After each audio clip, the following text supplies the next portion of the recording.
Okay, just wrapped up a house call here, and I had some thoughts during the visit, and I feel they're important. So think about this. It's quite possibly one of the most fundamental variables that make a human a human. Yes, we're starting to lock in, or have absolutely locked in, the body only heals. There's no gray area. There is no, well, but in this case, nope. Across the board, the body only heals, period. That's our starting point.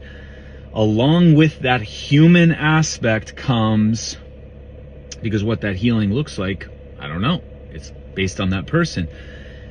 What makes us human is our human experience to everything. The human experience. I said this in the nutrition workshop. You take 100 spoonfuls of the same food, put them into the mouths of 100 different people. You're going to get 100 different responses. Put 100 different people into a funeral, the funeral experience, 100 different examples. You put 100 different people into sunshine, 100 different responses. You have 100 different people throw 100 baseballs. You have 100 different experiences. Put 100 different parents experiencing 10 minutes of roughhouse from 100 different examples. There's 100 different responses. 100 different sleep 8 hours. 100 different people sleep 8 hours. 100 different exposures and experiences throughout that 8 hours of sleep. So, and what ends up happening in the world today is we have 100 different responses, and whatever the response is, you are then communicated to you from many different areas in many different industries that your experience was wrong. You didn't experience the funeral right. You didn't experience that spoonful of food right. You didn't experience that sunlight right. You didn't sleep right. You didn't play with your kids right. And your body is wrong, and your experience is wrong. And here's what we're going to do. We're going to control the spoonfuls of food. We're going to control the sleep. We're going to control the sunlight. We're going to control the play. We're going to control the throwing. We're going to we're going to make everybody throw the same way. We're going to make everybody get the same amount. We're going to put all the same foods on everybody the same. We're going to control, because you cannot have a human experience that's different than anybody else's. If you do, we're going to call it pathology.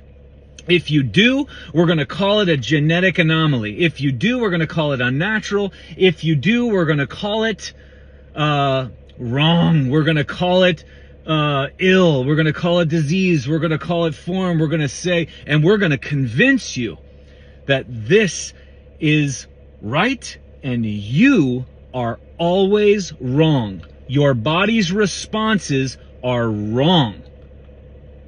And we've taken that on. We have literally adopted and own that if you don't feel, express, experience exactly the same as everybody else, something is wrong with you. And we are locked and loaded with that story.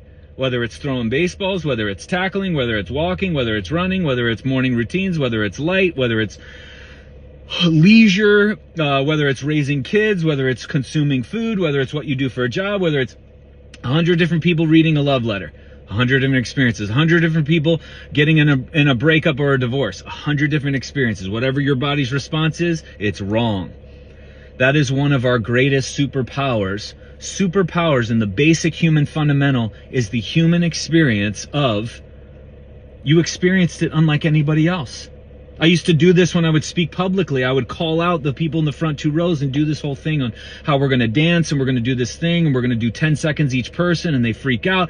And I said, okay, first of all, we're kidding, but your experience, your response, how many people are sweating? How many people have hearts beating out of their chest? How many people are nauseous? How many people wanted to go to the bathroom? How many people are happy? How many people are angry? How many people are And by my delivery, there was infinite different expressions. But now if we went in and measured that with your blood and measured it with your labs and measured your hormones and did some EKG and did some neural tests and functional neurology tests or did some food sensitivity tests, and we went in and tried to fix your body because your experience to me was wrong and convinced you that it was wrong, then what? Only we have these experiences throughout our life all the time, all day long. We're constantly exposed to things that our body is responding to. And if we don't like the experience, it's wrong because that story makes more sense, and then it feels safer to offshoot or outsource somebody else to blame, one, or two, somebody else to fix us. And then all I can say is, how's it going? Like, go that route. Is it working? Or do you feel better about your life? No, I feel more confused. I'm terrified of this thing that I'm in. I don't like how my life is. I don't like that my body won't let me do these things. So again, as I said, your body isn't in the business of punishing you. It's not in the business of limitation. It's in the business of healing and survival at all times. It doesn't take a break from this because you chose to take a vacation. It doesn't take a break from this because you chose to have somebody guide you in a way away from this. So the human experience, that's one of the coolest things that we've got, is the variety, the variability of everything going on around us. And you can't compare you to your 20-year-old, 30 or 40-year-old self because you are not even close to being the same. Me 14 months ago, not even close, remotely the same person. So might this version of me now nourish differently, train differently, react differently, handle, receive information differently, look at the life and be creative differently? Of course, I hope to God I am. And then getting to that point, was I ever wrong? Was the body ever wrong? Never. But we're trying to control the human experience through all these things because it's very scary to all these other entities when there's infinite variability of the human experience. God damn. Well, how do we control all that? You don't. The person does. So who's responsible for the arm injury for the pitcher? The pitcher, not Major League Baseball, not orthopedics leading Major League Baseball, not biomechanical analysis gearing into Major League. It's the individual. So how do we go in and help somebody understand low energy, fatigue, weakness, skin responses, fertility, whatever the response is? Well, every 40 or 50 or 60-year-old woman should feel the exact same way all the time. And if they don't, they're and we even do it in the beauty market. We go, everybody should look the same. Everybody should look the same. They should act the same. They should respond the same to these things. And if we could keep all that the same, then we could have a predictable response. The unpredictability of our response to our lives is one of the coolest things we've got going on. So again, are you, in your approach to anything and who you're asking for guidance and how you're living, are you really trying to eliminate the totality of the human experience?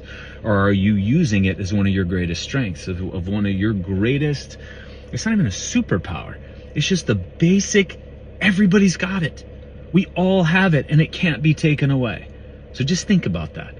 And even in the nourishment Zoom, it was 100 different spoonfuls of food. So how can we tell people this amount of protein every single day? Timed foods, this amount of time, this broken up, this amount in a day. You're gonna, how do you have any idea? We don't. That's why nobody can tell you how to eat, what to eat. Nobody can tell you how to train, what to train. Nobody can tell you how much sunlight, what to sun. Nobody can tell you where to live, how to live. Nobody can tell. There has to be rules, laws, and guidelines, and then your infinite variability within that, and then your body's infinite expressions after, and that the only thing it makes sense to, the only person it makes sense to, is you. And that's where we have to keep looping back in. But at no time is the human experience, your human experience, wrong. At no time is your human experience pathological. Imagine that. Coming out of a funeral, coming out of a breakup, or coming out of playing with your kid, or coming out of falling in love. And somebody asks you, how'd you feel? Oh, I felt this, that, and the other. Oh, that's wrong. You're supposed to feel this. I got something for that. There's a supplement, there's an herb, there's a cleanse, there's a detox, there's a retreat, there's a training method, there's a medication for that. Because that, yeah, you're not supposed to feel that. What? That doesn't make any sense. That's what we're doing. All forms of medicine, across the board, all sports, all industries, all education models, all, you name it, across the board. How can we eliminate the human experience and make everybody respond the same from this one source model? The right one, the health conscious one, the correct one. See how far that gets you. What makes more sense? Something to think about.